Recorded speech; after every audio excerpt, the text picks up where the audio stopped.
My daughter left me alone on the deck of her 300-foot yacht.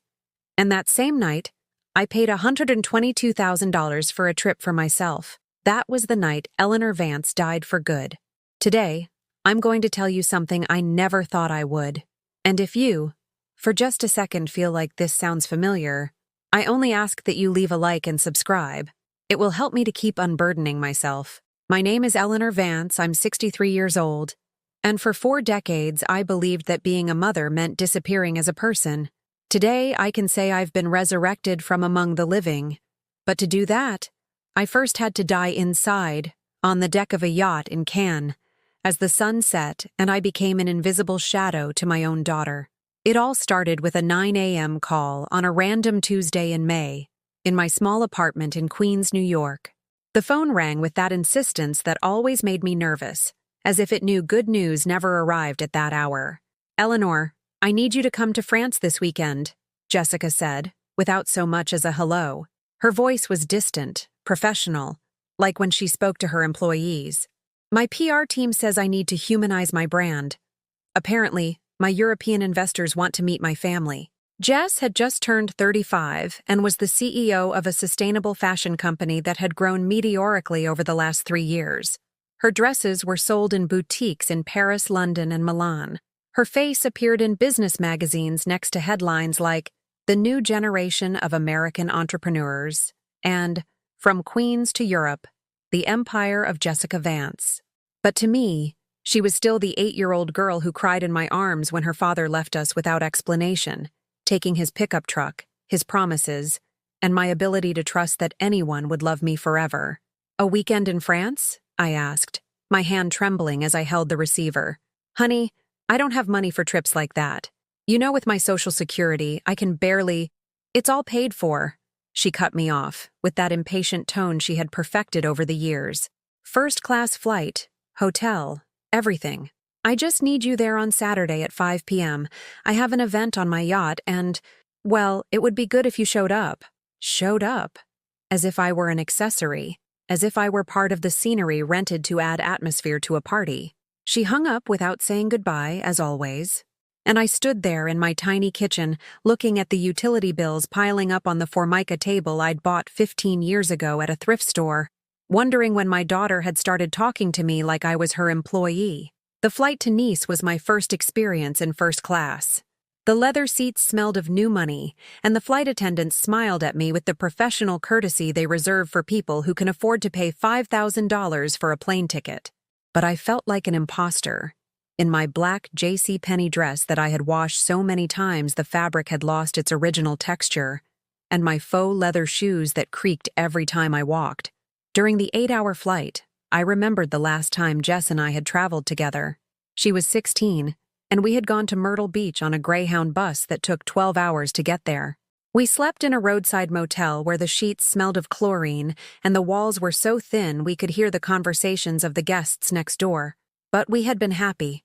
Jess had built sandcastles while I read a Danielle Steele novel under a borrowed umbrella.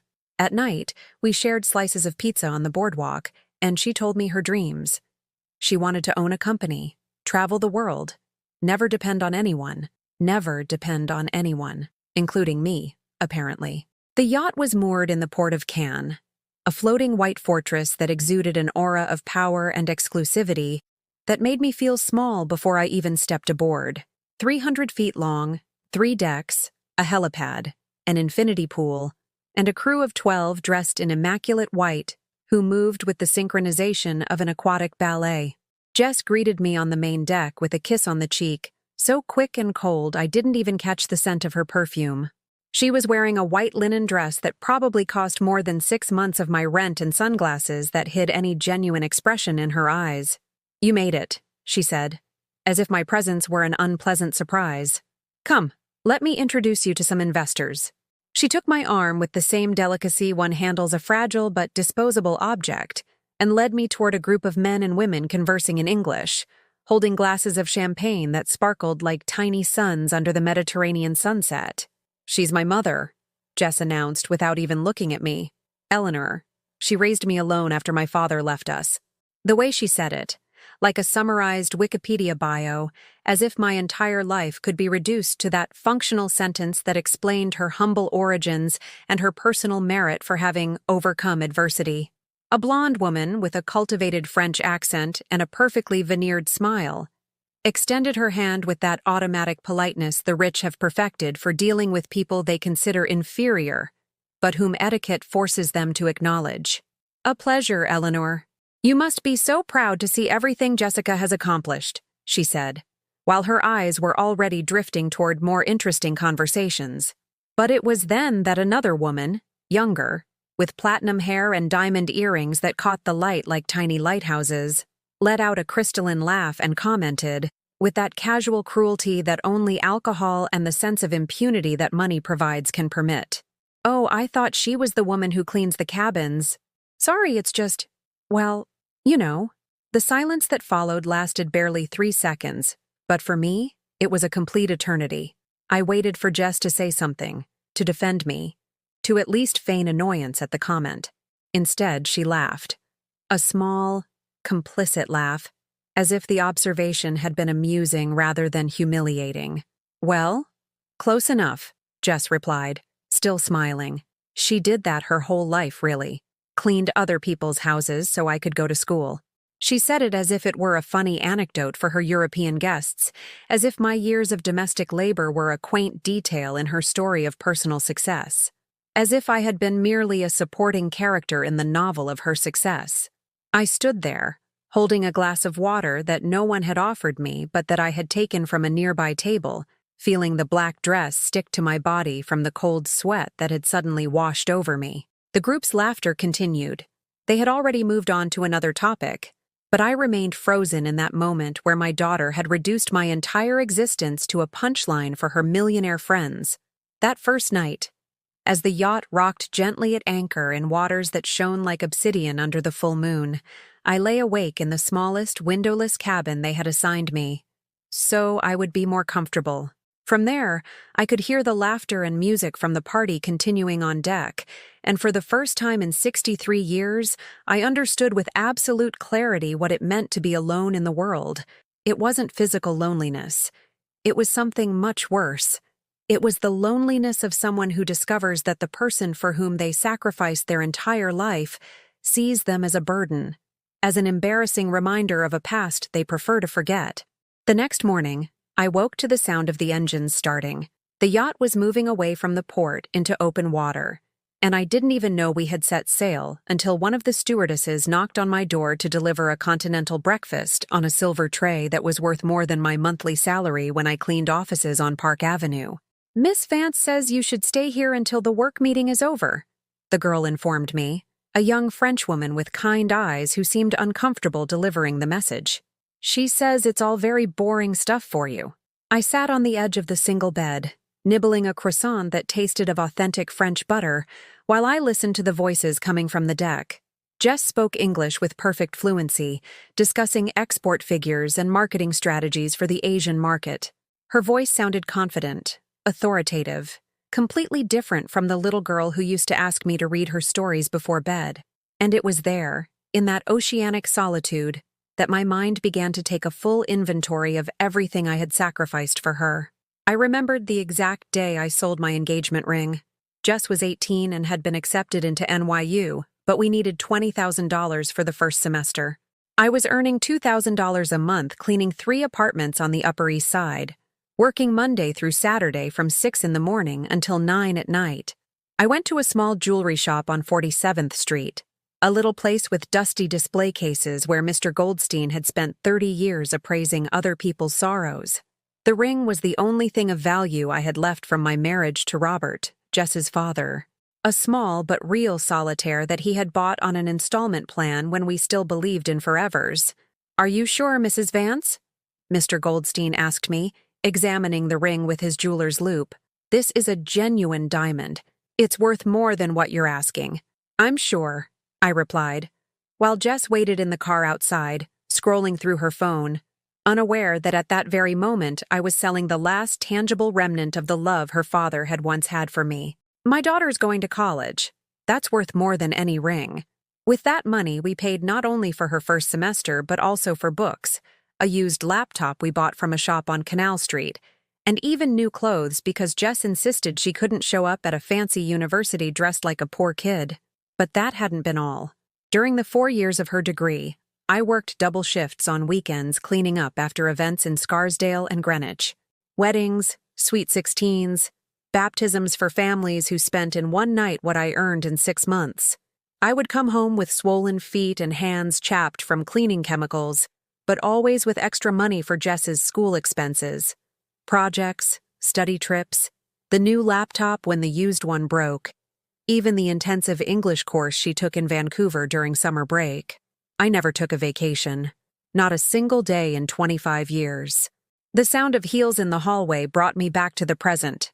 Jess was coming down the yacht stairs, chatting animatedly with 2 men in expensive suits who spoke with Italian accents.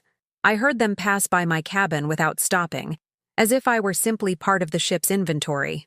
"My mother is resting," I heard her say to one of them when he apparently asked about me. "She gets tired easily at her age, you know how it is. She gets tired easily at her age." As if I were a decrepit old woman instead of a woman who had worked tirelessly for 4 decades to give her everything she needed. I kept remembering. The year I got pneumonia and had to keep working because I didn't have health insurance. Jess was in her final semester and needed money for her thesis, a project on female social entrepreneurship that required research trips to Appalachia and the Mississippi Delta. I went to the houses I cleaned with a 101-degree fever, coughing until my ribs ached, taking cheap cold medicine from the drugstore. I vividly remember one afternoon when I fainted while mopping the marble floor of a mansion in the Hamptons. The lady of the house, an elegant woman in her 50s who always spoke to me with kind condescension, found me lying next to the bucket of dirty water. Instead of helping me, she docked me half a day's pay because I couldn't finish the guest bathroom. Jess never even found out.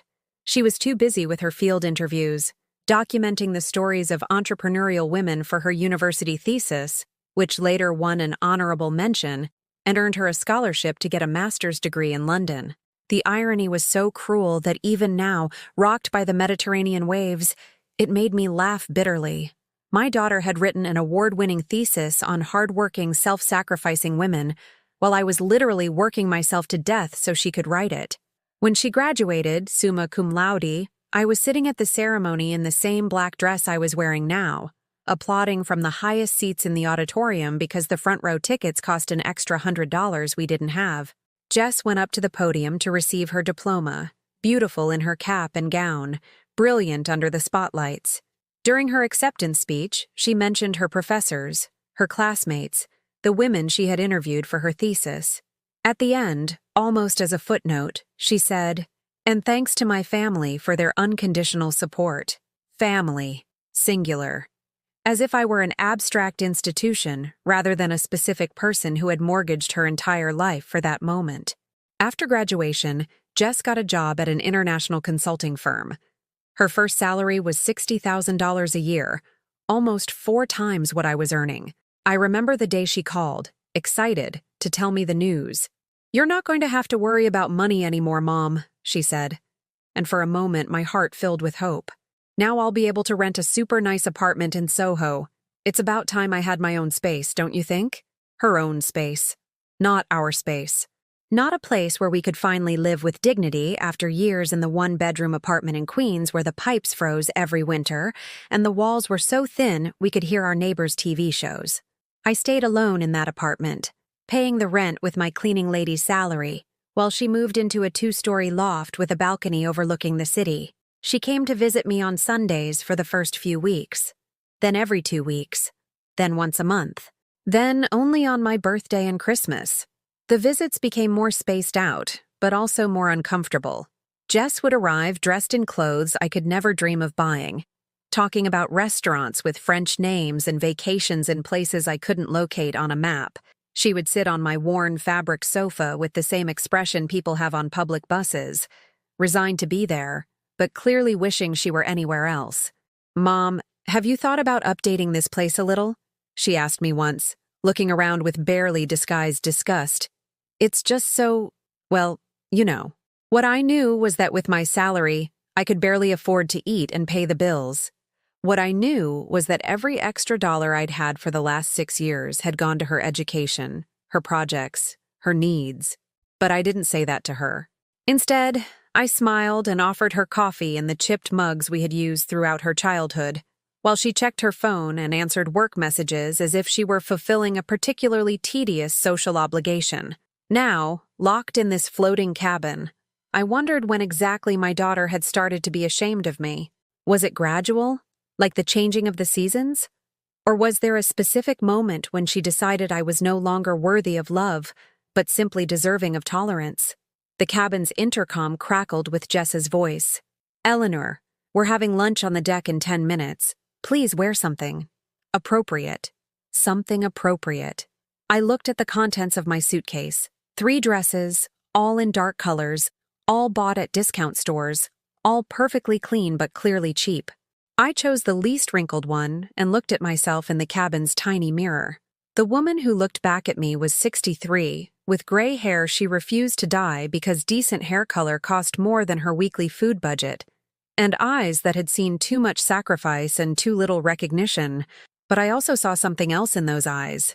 For the first time in decades, I saw a flicker of something I had thought was lost forever. Rage. A clean, crystalline rage that was beginning to form somewhere deep in my chest, and that I knew would soon have to surface, no matter the cost. Lunch on deck was a masterpiece of subtle humiliation. They sat me at the end of a table for 12. So far from the main group, it felt like I was dining alone while watching a silent film of rich people discussing business in 3 different languages.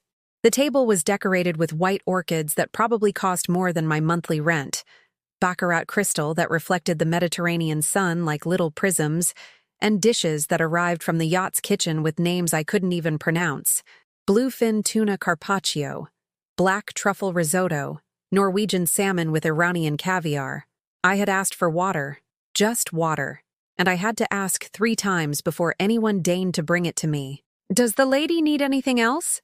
the head waiter asked me, a man in his 40s who spoke with that icy politeness reserved for second-class guests. "A little bread, please?" I whispered, aware that my voice sounded small amid the hubbub of sophisticated conversations. "Of course, right away," he replied, but 20 minutes passed before a basket of artisanal rolls appeared, just as everyone else was finishing their appetizer. Meanwhile, Jess laughed with her investors, telling anecdotes about her creative process, her inspiration trips to Milan and Paris, her plans to expand into the American market. She spoke with her hands, gestured elegantly, radiating that confidence that only money and social recognition can give. "Sustainability isn't just a trend," she was saying, as I nibbled on dry bread. "It's a moral responsibility. Every garment we create tells a story of respect for the environment and for the communities that help us produce it." One of the investors, a French woman with platinum hair and discreet but obviously expensive jewelry, nodded in approval. "That's exactly what Europe needs now. A brand that combines luxury with social consciousness. Though I wonder," she paused theatrically, "where does that social sensibility in you come from, Jessica? It's not common in such young entrepreneurs." Jess smiled, and for a moment her eyes met mine across the long table. For a second, I thought she was finally going to acknowledge everything we had been through together. All the nights we had eaten pasta with butter because there was no money for more. All the times she had seen her mother crying silently for not being able to give her what other girls had. "I suppose it comes from observing a lot of real life," she finally answered. "My mother worked a lot when I was little, so I spent time with people from different social classes. That gave me perspective. As if I had been an anthropological documentary that had taught her about poverty from the comfort of her detached observation. As if my tears, my sleepless nights, my hands destroyed by bleach, had been merely educational material to form her entrepreneurial character." The French man sitting to Jess's right, a man in his 60s with a Parisian accent and a suit that probably cost more than my entire wardrobe, turned to me for the first time since we had been introduced. "And you, Madame Eleanor, what do you think of your daughter's success? You must be very proud." All conversation stopped. 12 pairs of eyes turned to me, some with genuine curiosity, Others with that mix of condescension and discomfort that wealthy people feel when forced to interact with those they consider lower class. "Of course, I'm proud," I managed to say, my voice barely audible over the sound of the waves. Jess was always very smart. From the time she was little, she knew she wanted to do something big with her life. "And what did you do while Jessica was studying?" the French woman asked, with that morbid curiosity the rich have for self-made stories that make them feel better about themselves. Before I could answer, Jess cut in. "My mother worked in domestic service her whole life. Houses, offices, that sort of thing," she said with a tone that tried to sound casual but pierced me like an icy needle. "She never had the chance to go to college, but she always supported my education." So, she never had the chance to go to college. As if it had been a personal choice. As if I had chosen ignorance instead of being forced to drop out of high school at 14, because my father needed me to work to help support my 5 younger siblings. She always supported my education, as if I had been a cheerleader from the stands instead of the person who had broken her back working to pay for it. "How inspiring," commented another investor, a tanned Italian who hadn't looked up from his phone during the entire meal. "It's beautiful when mothers sacrifice for their children's future. It's very authentic." Authentic. As if I were a folk attraction. As if my whole life were a touching anecdote that gave credentials of humility to my daughter's success. And then the worst of it happened. The French woman, clearly moved by finding a story that fed her bourgeois sentimentality, decided to include me more in the conversation. "Eleanor, tell us, what was the most difficult moment? Was there ever a time you thought you wouldn't make it?" The question hung in the air like a time bomb. I could have told them about the nights we only had macaroni and cheese for dinner, about the times I pretended not to be hungry so Jess could have more, about the day I fainted from pneumonia, about the Christmases when I wrapped used gifts I'd bought at a flea market because we had no money for new toys. I could have told them about the time Jess came home from school crying because her classmates made fun of her patched-up shoes, and I worked extra shifts for 2 months to buy her new ones, eating only once a day until I saved the money. But when I opened my mouth, Jess interrupted me with a laugh that sounded like shattering glass. "Oh, don't make her get all nostalgic, Sylvie. My mother tends to dramatize things. The truth is, we never starved or anything like that. We were poor, but let's say functionally poor. Functionally poor. As if poverty were a car brand with different models and we had the basic but efficient version. Dramatize. As if my tears had been theater. As if my sleepless nights had been a performance. As if every dollar I had sweated to give her everything had simply been an exaggeration on my part." The group chuckled softly, relieved that the conversation wasn't going to get too heavy or uncomfortable.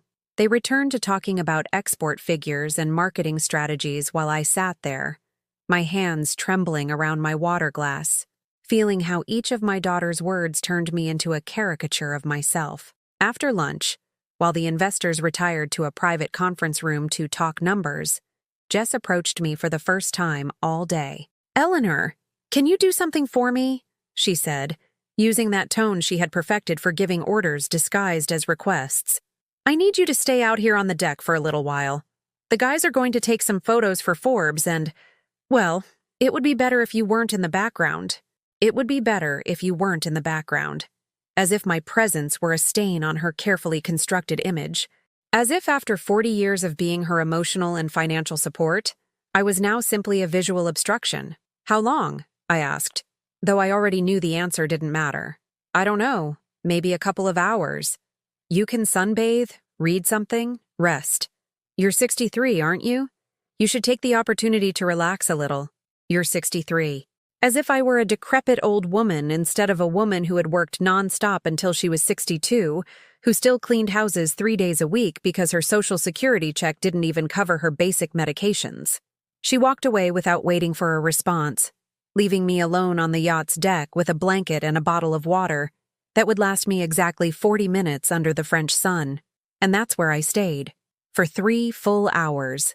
180 minutes of absolute solitude while I listened to the voices and laughter coming from inside the yacht, where my daughter was consolidating her financial future while I slowly became an invisible person. A waiter passed by me twice without asking if I needed anything. One of the investors came out to take a phone call and looked at me as if I were part of the furniture. Even the seagulls flying around the yacht seemed more worthy of attention than I was. It was during that third hour, as the sun began to set and the Mediterranean wind grew cooler, that I had a revelation that would change me forever. It wasn't that Jess didn't love me. It was something much worse than that. I had become completely irrelevant to her life. I was like an old debt that had already been paid off, and now only caused annoyance when it appeared on the statements of her existence. For all those years, I had believed that one day, when she was established and secure, she would come back for me with love and gratitude, that she would invite me to be part of her prosperous world, that we could finally be mother and daughter for real, without the financial pressure that had dominated our relationship for so many years. But now I understood the truth. Jess hadn't brought me to France because she needed or wanted me. She had brought me because her PR team had told her that a hard-working, self-sacrificing mother was good for her image as an authentic entrepreneur connected to social reality. I was a marketing prop, a human prop for her public relations campaign. When she finally came to get me, the sun was already setting, and I had made a decision that would change my life forever. But I wasn't going to tell her yet. "Everything okay, Eleanor?" she asked, though her eyes were already on her phone, checking emails that had arrived during the meeting. "Everything's fine, honey," I replied, and for the first time in my life, that word didn't leave my mouth with love. It left with farewell. That night, as the yacht slowly returned to the port of Cannes, I lay awake in my cabin, listening to the sounds of the party continuing on deck. Laughter, jazz music, the constant clinking of champagne glasses and toasts, to successes I had made possible, but from which I had been completely excluded. It was 2 a.m. when silence finally fell. I heard footsteps in the hallway, doors closing, the murmur of goodbyes in several languages. I waited another hour, until I was sure everyone was asleep, before I took my phone and did something I had never done in my 63 years of life: spend money on myself without a second thought. I opened my banking app, the one Jess had forced me to download years ago, telling me it was time you joined the 21st century. My fingers trembled as I navigated the options until I reached my savings account. $122,000. It was everything I had left in the world. The money from the sale of my only property, the apartment in Queens where I had raised Jess, where we had shared thousands of meals at the Formica table, where she had done her homework for years while I ironed other people's clothes to pay the rent. I had sold it 6 months ago, when my Social Security was no longer enough for even basic food, and my medical expenses began to pile up. Type 2 diabetes, high blood pressure, arthritis in my knees from so many years of physical labor. The doctors had told me I needed medications that cost $300 a month, plus regular tests that my meager benefits simply couldn't cover. Jess knew I had sold the apartment. She knew I was living in a rented room in a rougher neighborhood, in a building where you could hear the subway trains all night and where the hot water only worked on Tuesdays and Thursdays. She knew that with $122,000, I could survive for exactly 3 years if I didn't get seriously ill and if there were no emergencies. But she had never offered me financial help. She hadn't even suggested I move to a more decent place, even though her new loft in Soho had 3 bedrooms and a terrace bigger than my entire rented room. "It's important that you maintain your independence," she had told me when I told her about the sale. "At your age, you should be clear about who you are without depending on anyone." After I had supported her for 25 years, I searched on Google, "Retreats for Older Women USA." The results seemed like they were from another planet. Spas in California, wellness centers in Arizona, personal renewal programs in the mountains of Colorado, places designed for women with money who wanted to reconnect with themselves after painful divorces or midlife crises. But I kept searching until I found something different. The Briarwood Center for Renewal, Emotional Recovery for Women in Vermont. The website was simple, with no glamorous photos or promises of luxury, just testimonials from women who had arrived broken by different types of emotional abuse and had found the strength to rebuild their lives. Maria, 58, I came here after 30 years of marriage where my husband convinced me I was worthless. Now I have my own house and my own baking business. I learned it's never too late to start over. Paula, 61. My children treated me like their personal maid. They only called when they needed money or a free babysitter. At Briarwood, I learned to set boundaries. Now I have a new relationship with them based on mutual respect, or I have no relationship at all. And I'm okay with either option. Rose, 65. I spent my whole life taking care of others. Here, I learned to take care of myself. It's the greatest gift I've ever given myself. The program lasted 6 months. It included lodging in a restored farmhouse near the Green Mountains, individual and group therapy, personal development workshops, legal and financial counseling, and something that particularly caught my attention: guidance for severing toxic family ties. The cost: exactly $122,000. All my money, everything I had to survive the next few years. If I spent it on this, I would return to New York with nothing. No home, no savings, no safety net. At 63, I would have to start completely from scratch. But as I read those testimonials on my phone's tiny screen, sitting in a luxurious cabin where I had been treated like human garbage, something ignited inside me that I hadn't felt in decades. What exactly would I lose if I spent all this money on myself? An old age of marginal survival in a rented room? More years waiting for Jess to finally treat me with love and respect? More Christmases alone because she had important commitments with people more interesting than her mother? I looked out the cabin's small porthole. The yacht was moored in the harbor, surrounded by other equally obscene yachts where other wealthy families were probably repeating the same patterns of contempt disguised as sophistication. How long had it been since anyone had asked me what I wanted? When was the last time someone had cared about my emotional well-being instead of just my practical utility? I couldn't remember. I literally could not recall a single moment in the last 10 years where someone had been genuinely interested in my happiness. I called the number on the website. A warm female voice answered, even though it was 3 a.m. Eastern Time. Briarwood Center, how can I help you? My name is Eleanor Vance, I said, and my voice sounded strange, saying my full name, as if it were the first time I was introducing myself as an individual person instead of Jessica's mother.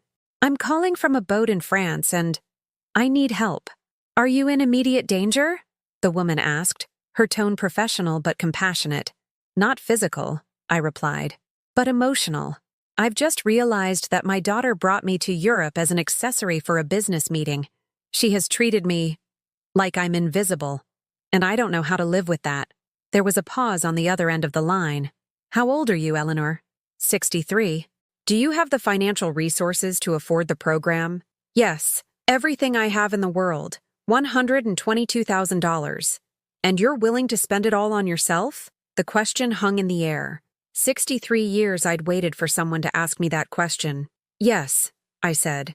And as I said it, I felt like I was jumping off a cliff. Yes, I am willing. Perfect.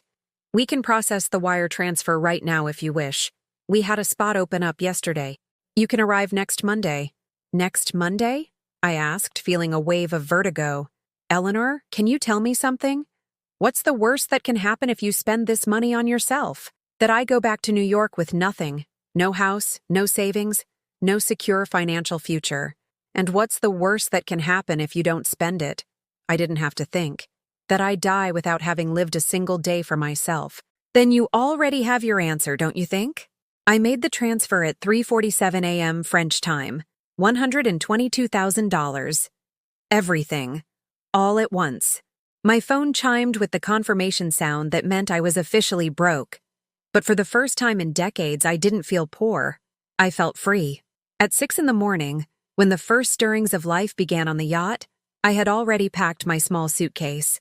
I took only the essentials, 3 changes of clothes, my medications, and a photograph of Jess when she was 5. The only time I was sure she had loved me unconditionally. I left a note on the nightstand. Jess, I'm going away for 6 months. I need time to think. Don't look for me. When I'm ready, I'll contact you. Or maybe I won't. For the first time in my life, that decision will be entirely mine. Take care. Your mother who loved you too much, Eleanor. I walked off the yacht before anyone woke up, made my way to the bus station in Cannes, and bought a ticket for a long series of buses that would eventually get me to Vermont. As the first bus pulled away from the French Riviera and began the journey inland, I looked out the window at the passing fields and, for the first time in my life, I didn't wonder if I had made the right decision. I only wondered why it had taken me so long to make it. In my bag, I carried a turned-off phone that probably already had 20 missed calls, a suitcase with the bare minimum, and $0 in my bank account. But I also carried something I thought I had lost forever, the feeling that my life belonged to me, and that I had finally begun to live it. The Briarwood Center was not what I had imagined. There were no imposing buildings or perfectly manicured gardens like the spas I'd seen in magazines. It was simply a 2-story stone farmhouse, surrounded by old barns and green fields that stretched as far as the eye could see, with the constant scent of pine and the distant sound of wind in the trees. Dr. Anya Sharma, the center's director, greeted me at the front door with a hug that lasted just long enough for my body to understand. It was neither fake nor perfunctory. She was a woman in her 50s, with graying hair pulled back in a loose braid and hands that had worked the earth, not seen salon manicures. "Welcome home, Eleanor," she said, taking my suitcase as if it were the most natural thing in the world. "You're just in time for breakfast. I imagine you're hungry after your journey." Hungry. I didn't know if she meant physical hunger or a hunger for something else, but both were true. I hadn't eaten anything since leaving the yacht, but I had been starving my soul for decades. The kitchen was the heart of the house, a solid wood table surrounded by 8 mismatched chairs, all secondhand, all with stories written in their scratches and stains. There I met the other 5 women who, like me, had decided to spend their last savings on the possibility of a different life. Rose was 65 and came from Ohio. Her husband had convinced her for 30 years that she was stupid, ugly, and useless, until one day she looked in the mirror and realized she had believed all his lies. She had sold her house to pay for the program. Maria, 59, from Florida, had raised 4 children who treated her like a free maid and an ATM. When her husband died and the children fought over the inheritance, they realized that technically she wasn't entitled to anything because she had never officially worked. She came to Briarwood with the only thing she could salvage, the money from his life insurance policy. Paula, 62, had been the official caregiver for her mother with Alzheimer's for 15 years, while her 3 brothers lived their lives and occasionally sent money for expenses. When her mother died, she discovered her brothers had sold the family home without consulting her, and that legally she had no right to anything because caring is a woman's obligation, not paid work. Anne, 57, had worked in the family business for 30 years without an official salary. Because we're family and families help each other. When her husband decided to divorce her to marry his 28-year-old secretary, the lawyers told her she had no right to anything because she had never technically been an employee of the company. And Hope, 70, the oldest of us all, who had arrived after her children put her in a nursing home without her consent, sold her house, and divided the money for her own good. She escaped from the home, sued her children for abuse, and with the settlement she received, decided to come here. "We all arrived broken in different ways," Rose explained as we ate homemade toast with fig jam they had made themselves, but with the same understanding that we had spent our entire lives believing our value depended on how useful we were to others. "And does it work?" I asked, looking around the table. "Can you really change at 60? Maria smiled, and it was the first genuine smile I'd seen directed at me in months. "Look, Eleanor, I came here 4 months ago not even knowing what my favorite food was. I had spent 40 years cooking what my husband and children liked, but I had never asked myself what I liked. Now I know I love crab cakes and I hate instant coffee, even though I drank it for decades because it's what was in the house. The first step," Anne added, "is very simple but very difficult. Learning to use the word I without apologizing afterward. That first week was a painful and strange revelation. We had individual therapy 3 times a week, group therapy every day, and what Dr. Sharma called self-discovery exercises that sounded simple but proved devastatingly complex. Make a list of 10 things you like, was the first exercise. I stared at the blank paper for 2 hours. Did I like music? I didn't know because I always listened to what Jess liked. Did I like to walk? Maybe, but I had only ever walked out of necessity, never for pleasure. Did I like flowers? I wasn't sure because I'd never had time to stop and smell them. In the end, I could only write 3 things: the smell of coffee in the morning, old movies with Cary Grant, and the sound of rain on the windows. 3 things in 63 years of life. Now make a list of 10 things you don't like, was the second exercise. I filled that list in 5 minutes and had to use a second sheet of paper. It's normal, Dr. Sharma explained during our first individual session. Women of your generation learn to identify what bothers them long before they learned what they enjoy, because you were always responsible for fixing what was wrong for others, never for seeking what made you happy yourselves. The phone I had kept off since leaving the yacht, I turned on for the first time on the 5th day. I had 47 missed calls from Jess, 23 text messages, and 15 voicemails that escalated from irritation to panic and back to irritation. I listened to them all at once, like someone taking a bitter medicine in one gulp. Eleanor, where the hell are you? The investors asked about you and I didn't know what to say. Seriously, this is very childish of you. You're a grown woman. You can't be throwing tantrums. I'm worried. Call me as soon as you get this. Okay, I've spoken to the authorities. They told me they can't do anything because you're not technically missing, just incommunicado. But this is very irresponsible of you. I've been thinking, and maybe I was a little harsh with you on the yacht, but you also have to understand that I have an image to maintain. We can talk when you get back. Eleanor, seriously, call me. I've checked all the hospitals in the area. My assistant tracked your debit card. You bought a bus ticket. Really? A bus? Where are you even going? Okay, found you. My lawyer helped me trace the wire transfer you made. You spent all your money on a center for abused women? Seriously, Eleanor? Is that what you think I am? An abuser? The last message had arrived that same morning.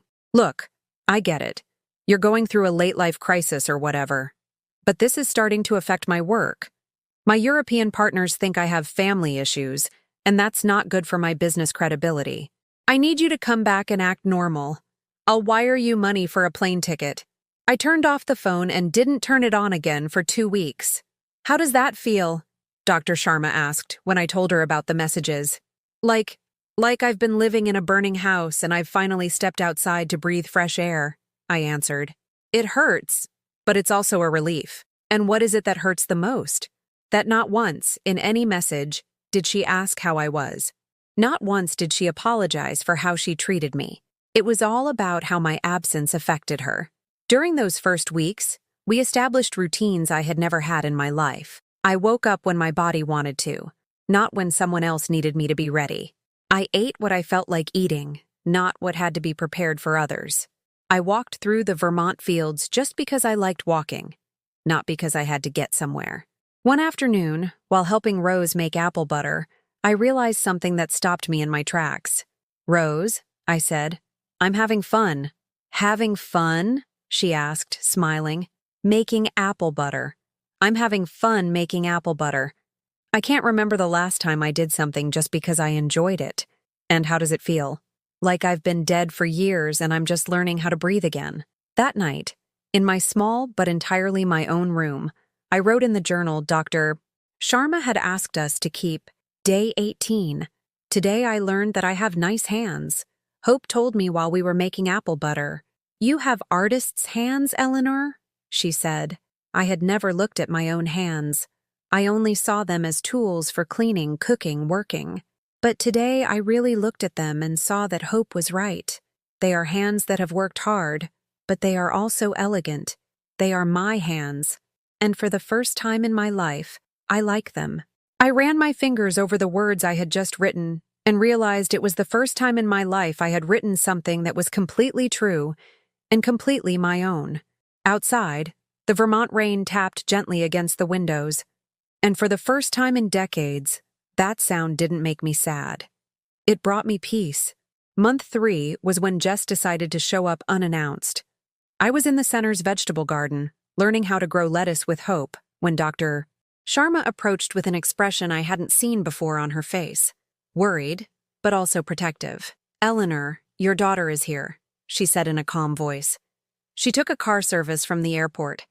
She says she needs to speak with you urgently." I felt as if ice water had been poured into my veins. For 3 months, I had managed to build a bubble of peace, a space where for the first time in decades I could hear my own thoughts without the constant noise of others' needs. And now Jess had come to reclaim her emotional territory. "Do you want to see her?" Dr. Sharma asked. "You have every right to say no. This is your space, your process. No one can force you to interrupt it. No one can force you." 3 months ago, that phrase would have sounded absurd. Of course they could force me. My whole life, everyone had been able to force me to do what they needed me to do. "I'll see her," I finally decided. "But here, on my terms. And I want you to be present." Jess was waiting in the main living room, dressed in a beige linen suit she had probably bought in Soho, high heels completely inappropriate for the Vermont countryside, and that expression of controlled impatience she had perfected for difficult business meetings. When she saw me enter, she stood up from the sofa with the fluid movement of someone accustomed to commanding complicated situations. "Finally," she said, as if I were late for an appointment she had scheduled. "Eleanor, this has gone on long enough. You need to come back to New York with me. Now." She didn't greet me. She didn't ask how I was. She didn't show the slightest curiosity about the 3 months I had spent rebuilding my life from the ground up. "Hello, Jessica," I replied, sitting in the armchair opposite her without inviting her to sit down. "I didn't know you were coming. I had to come because you don't answer my calls." Her voice had that irritated vibration she used when her employees didn't meet her expectations. "And frankly, this place," she looked around with barely concealed contempt, "is not appropriate for someone your age. What will people think when they find out my mother is in a center for this? For what, exactly?" I asked, with a calmness that surprised even me. "For women with mental problems, Eleanor. Because that's what it looks like from the outside. My PR team is very concerned. This could seriously affect my business credibility." Dr. Sharma, who had remained silent until that moment, cleared her throat. "Excuse me, Jessica, but I think there's a misunderstanding. This is not a psychiatric facility. It's a personal development program for women who have dedicated their lives to caring for others and need time to reconnect with themselves." Jessica looked at her as if noticing her presence for the first time. "And you are?" "Dr. Anya Sharma, the director of this center. And your mother's therapist." "Therapist?"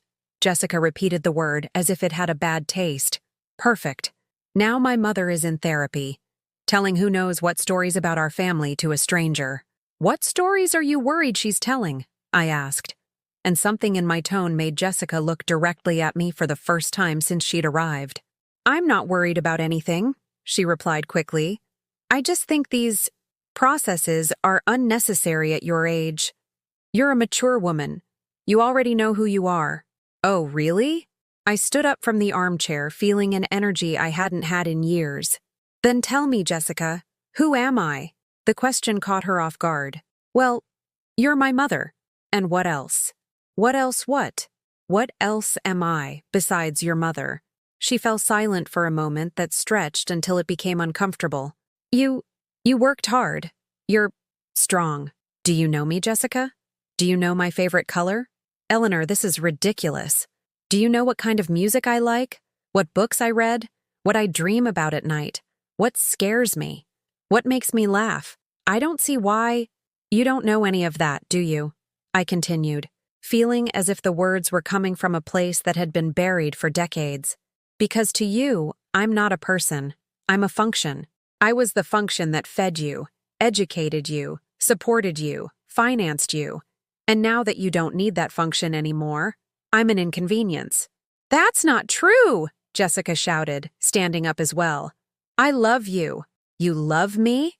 My voice broke, but not with sadness, with something akin to liberation.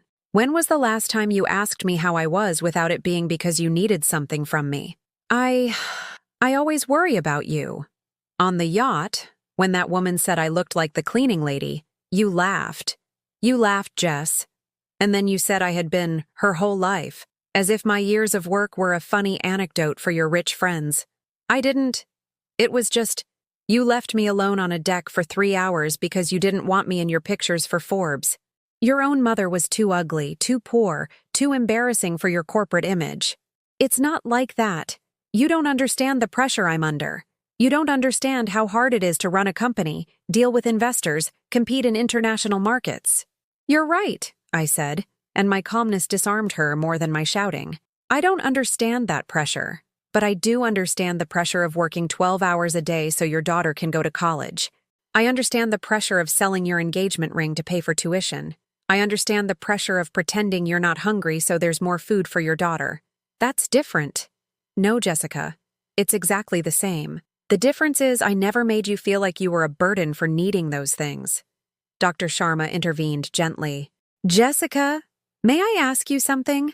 When you were a child, when your mother worked so hard to support you, did you ever think about who was taking care of her? She didn't need to be taken care of, Jessica answered automatically. She was very strong. She could always handle everything. And now that she's older, who takes care of her now? She's independent. She likes being independent. Did she tell you that, or did you assume it? The silence stretched until it was deafening. Jessica, I said finally, when I sold my apartment 6 months ago and told you I was living in a rented room, do you know what you told me? I don't remember. You told me it was good that I was maintaining my independence, that at my age, I should know who I was without depending on anyone. That doesn't sound so bad. Jessica, I have diabetes. I take medication that costs $300 a month. My social security check is $1,200. Do you know what that means?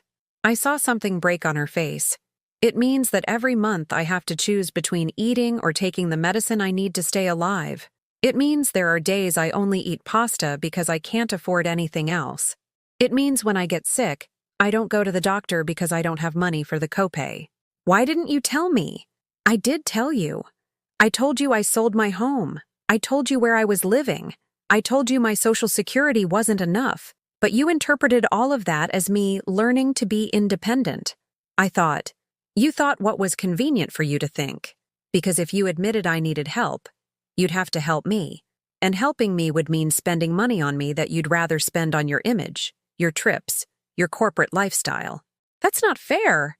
You know what's not fair? My voice rose for the first time. That I spent all my savings, everything I had to survive, on this program, because I preferred to bet on 6 months of dignity over 3 years of humiliating survival, hoping that one day you would treat me like I deserved your love instead of just your tolerance. I didn't know. Yes, you did. You just didn't care enough to ask. Jessica collapsed onto the sofa as if the weight of what she had just heard was too much to maintain her corporate composure. What do you want me to do? She asked in a small voice. What do you need me to do? Nothing, I replied, and the word sounded like a bell of freedom. For the first time in my life, I don't need anything from you. But I want to fix this. You can't fix this with money, Jessica.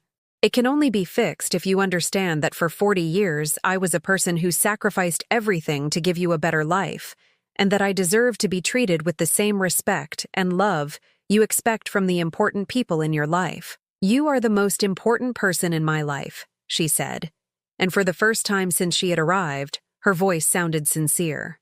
Then show it, I replied. Not with words, with actions, with time, with a genuine interest in who I am as a person, not just as your functional mother. How? How do I do that? That's your job to figure out, I said, walking toward the door. I've already done my job, for 40 years. Now it's my turn to discover who I am when I'm not being useful to anyone but myself. I left her sitting on the sofa, with Dr. Sharma patiently explaining how the program worked and what the process of emotional healing really meant. That night, I wrote in my journal, Day 87. Today I told Jessica the truth, all of it. I don't know if she understands. I don't know if she'll change.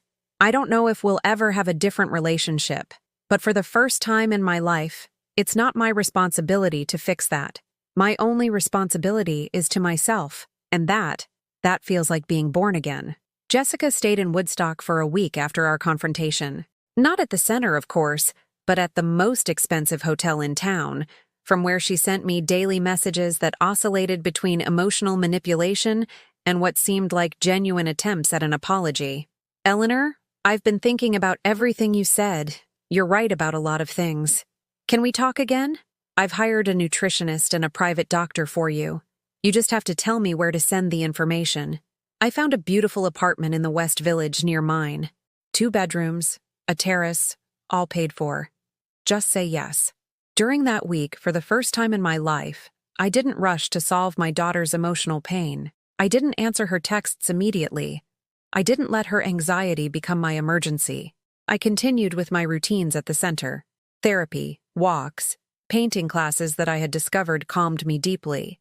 Shared meals with women who understood my process because they were living their own. Maria found me one afternoon sitting in the garden, looking at my phone with a thoughtful expression. "Texts from your daughter?" she asked, sitting next to me on the wooden bench we had helped build the month before.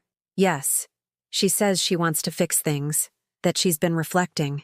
"And how do you feel?" "Confused," I admitted. "For 40 years, this is what I waited for. For her to one day realize everything I had sacrificed for her and treat me better. And now that it's apparently happening, I don't know if I believe her." "Why don't you believe her?" "Because real change takes time, and she wants to solve in 1 week what took decades to build.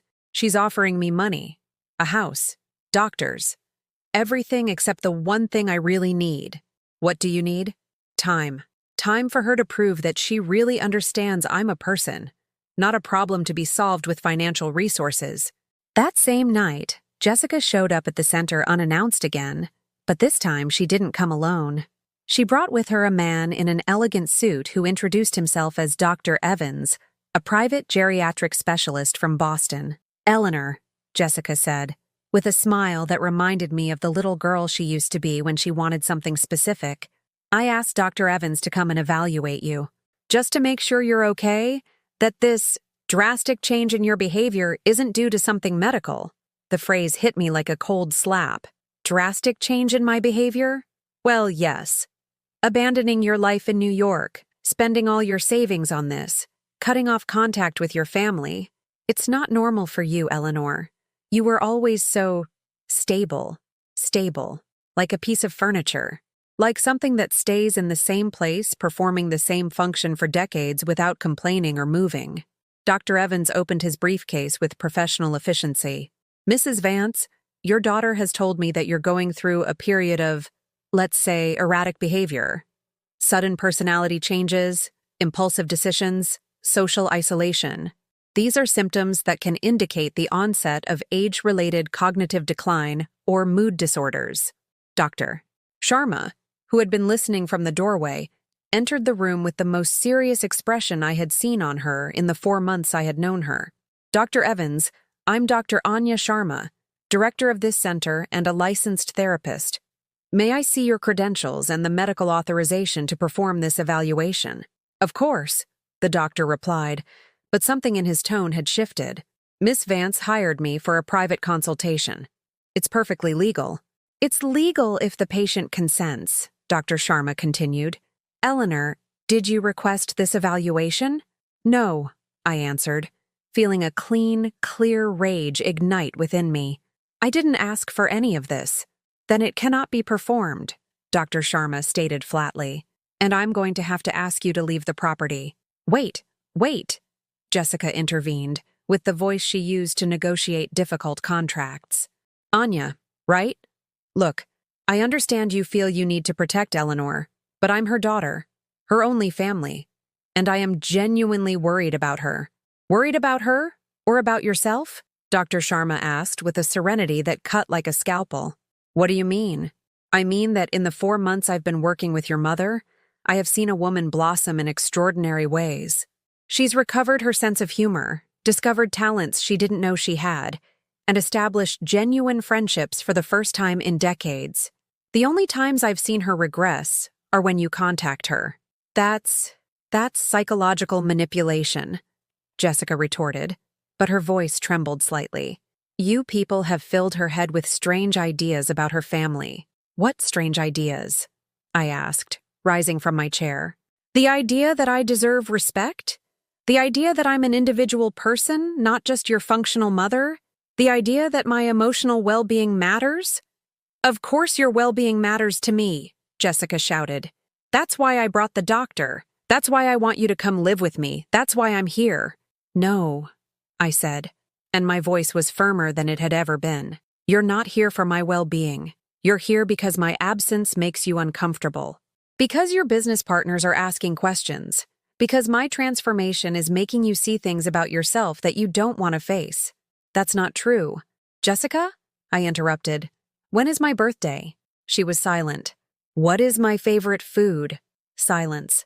What was my mother's name? Your grandmother. Eleanor. This is ridiculous. What was my mother's name? I repeated. I don't remember. Her name was Hope, like the 70-year-old woman who is here with me, and who in 4 months has learned more about my tastes, my fears, and my dreams than you have in 40 years of being my daughter. Dr. Evans, clearly uncomfortable with the turn the conversation had taken, closed his briefcase. Miss Vance, I believe this is more of a family situation than a medical one. Perhaps it would be best if you resolved it amongst yourselves. No, Jessica said, her voice desperate. Doctor, please, look at me. Do I seem like a neglectful daughter? I've flown all the way from New York. I've hired your services. I'm willing to pay whatever it takes to ensure my mother is well. Doesn't that count for anything? It counts, I answered before the doctor could speak. It counts as evidence that you still believe emotional problems can be solved with money, that you still believe you can buy forgiveness, mental health, love. I am not trying to buy anything. Oh no? Then answer me this. What have you sacrificed for this reconciliation? What have you given of yourself? Not your money, but yourself, to repair our relationship. I came all the way here. In first class, staying in 5-star hotels, with all expenses paid by your company because you declared it a business trip. What have you really sacrificed, Jessica? The silence stretched until it was unbearable. Eleanor, she finally said, with a voice I hadn't heard since she was a child. What do I have to do? Tell me what I have to do for you to forgive me. This isn't about forgiveness, I replied.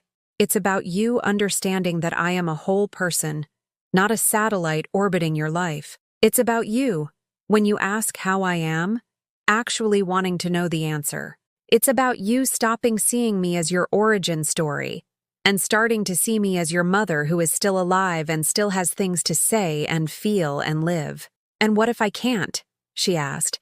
And for the first time since she was an adult, I saw real tears in her eyes. What if I've spent so long seeing you only as my mother that I don't know how to see you as Eleanor? Then, I said, feeling a liberation that filled me with light, I'll have to be okay with that. Because for the first time in my life, I do know who Eleanor is. And she is enough, with or without your recognition. Jessica broke down sobbing, a cry that sounded like years of guilt and confusion pouring out at once. Dr. Evans apologized and quietly excused himself. Dr. Sharma came over and placed a hand on my shoulder. I think, Dr. Sharma said softly, that this conversation needs to continue, but maybe not today. Jessica, there's a lovely inn in town where you can stay if you want to process this. Eleanor, what do you need right now? I need fresh air, I said. And I need to remember who I am when I'm not trying to fix someone else's pain. I left the house and walked through the Vermont fields until the sun had completely set. When I returned, Jessica was gone. I found a note in my room. Eleanor, you're right about everything. I don't know who you are as a person because I never took the time to ask. I'm going back to New York, but not because I'm running away. I'm going to therapy too. I'm going to try to understand how I became someone who could love her mother, and at the same time treat her as if she were invisible. I'm going to write to you, but not to ask you to come back. To get to know you, if you'll let me. Your daughter who is learning to see you, Jessica. That night I wrote in my journal, Day 94. Today Jessica tried to have me committed for being crazy because I'm finally sane. The irony is perfect. For decades I was crazy with love for her, crazy with sacrifice, crazy with the hope that one day she would see me as I deserved to be seen. And she considered that madness normal. Now that I'm finally healthy, now that I finally love myself enough to set boundaries, She considers it dementia, but it no longer matters what she considers. It matters what I know to be true. And the truth is that Eleanor Vance is alive for the first time in 63 years. 6 months after arriving at the Briarwood Center, I woke up one October morning with the absolute certainty that I had learned to live for myself. It wasn't a dramatic revelation, but something silent and profound, like when you realize after a long illness that it no longer hurts to breathe. My last day in Vermont coincided with the apple harvest. The 5 women who had arrived with me at different times throughout the year organized a small farewell ceremony in the orchard we had helped tend over the months. Each of us had chosen to either stay longer or return to our former lives.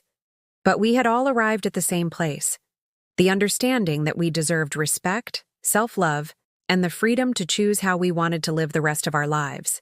Rose had decided to stay in Vermont permanently. With the few savings she had left, she had rented a small cottage in town and started a small business making artisanal jams that she sold at the Sunday farmers market. "I've never earned money doing something I loved," she told me as she packed jars of fig jam for my trip back. "For 30 years, I did what my husband needed me to do. Now I do what makes me happy. And it turns out people are willing to pay for that happiness." Maria had returned to Florida, but not to the house where she had lived with her family. She moved into a small apartment downtown and had started studying art history at the local college for seniors. "At 60, I went back to school," she wrote in a letter that arrived just before I left. "My children thought it was silly at first, but when they saw I was no longer available to babysit their kids for free while they worked, they started to value the time I do give them willingly." Dr. Sharma accompanied me to the bus station, carrying my suitcase, which was now heavier than when I had arrived.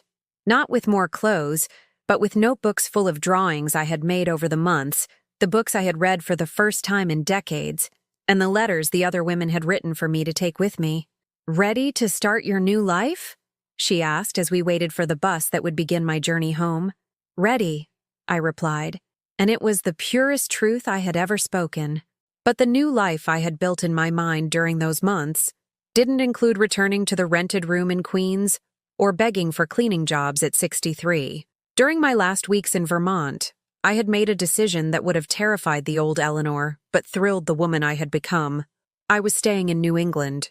I found an affordable apartment in Brattleboro, a historic, peaceful town in southern Vermont with a vibrant community where I could walk without hurry, sit in cafes to read books I chose myself, and no one knew me as someone's mother or the cleaning lady.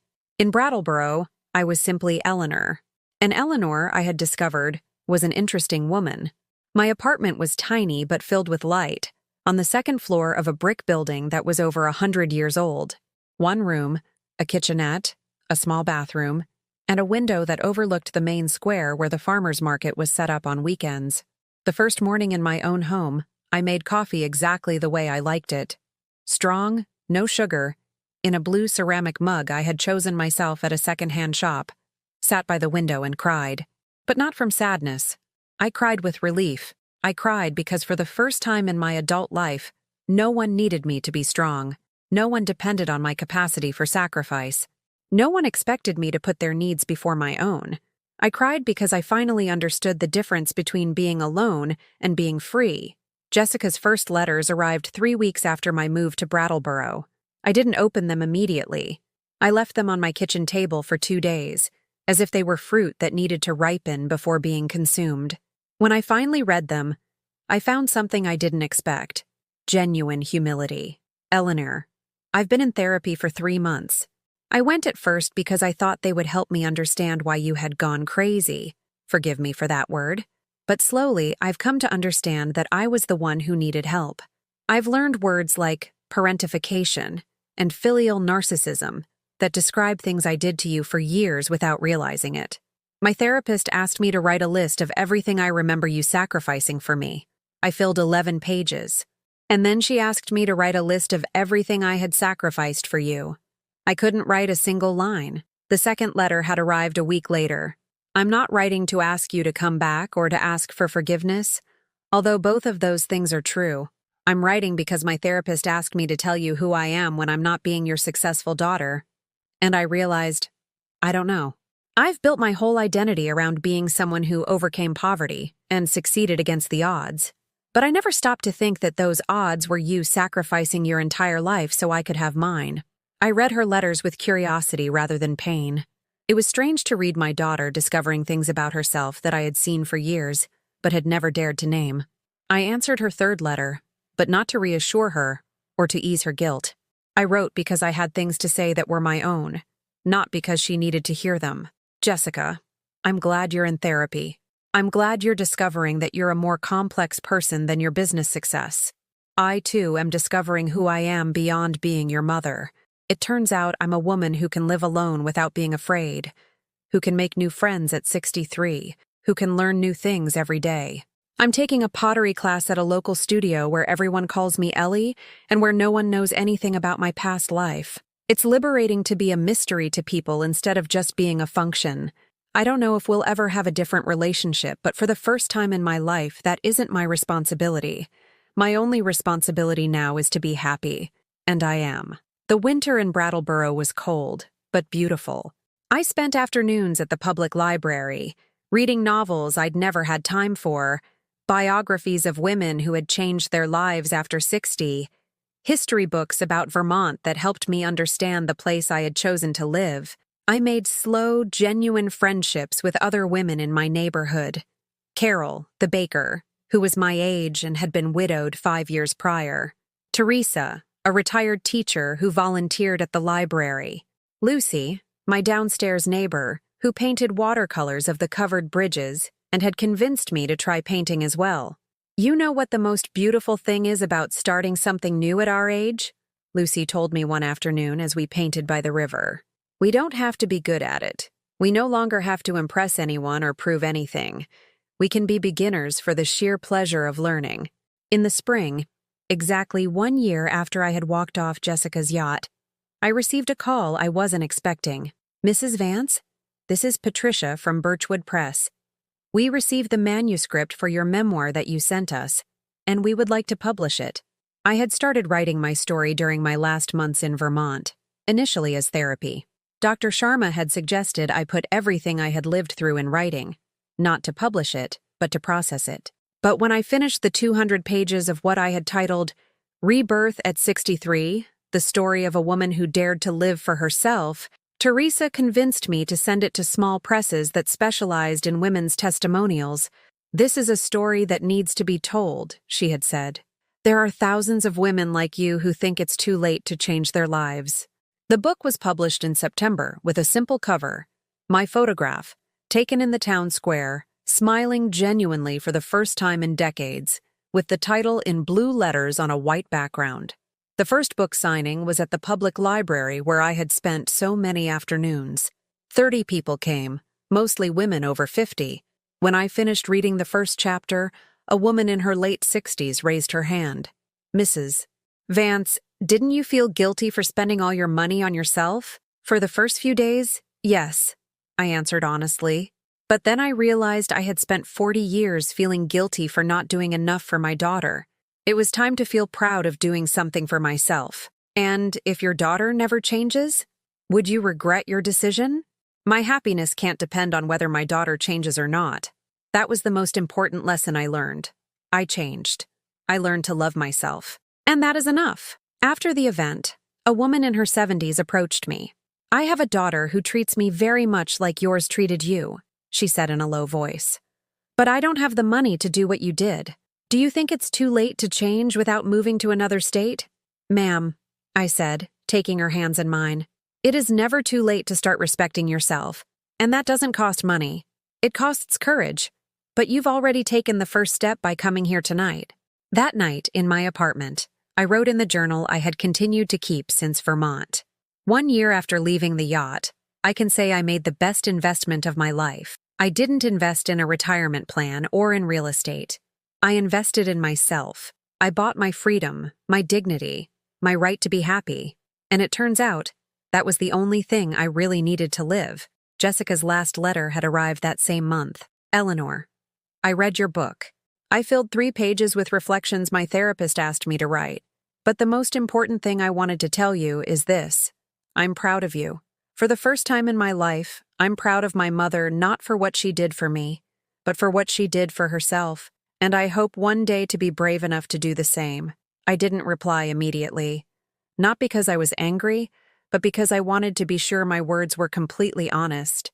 When I finally wrote back 3 weeks later, it was this: Jessica, thank you for reading my story. Thank you for being proud of me. And most of all, thank you for understanding that this story is not about you, it's about me. For the first time in my life, I am the protagonist of my own story. And that, my love, is all I ever wanted to be.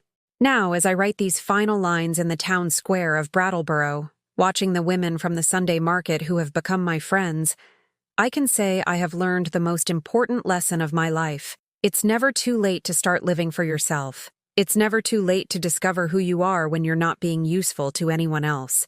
It's never too late to invest in your own happiness. My daughter left me alone on the deck of a 300-foot yacht, thinking she was punishing me. Without knowing it, she was setting me free. And for that, incredibly, I am grateful. Because she taught me that loneliness can be freedom, that abandonment can be opportunity, and that sometimes the best revenge is simply being happy. Tell me, have you ever experienced something similar to what Eleanor lived through? Or do you know someone who has? Share your experience in the comments.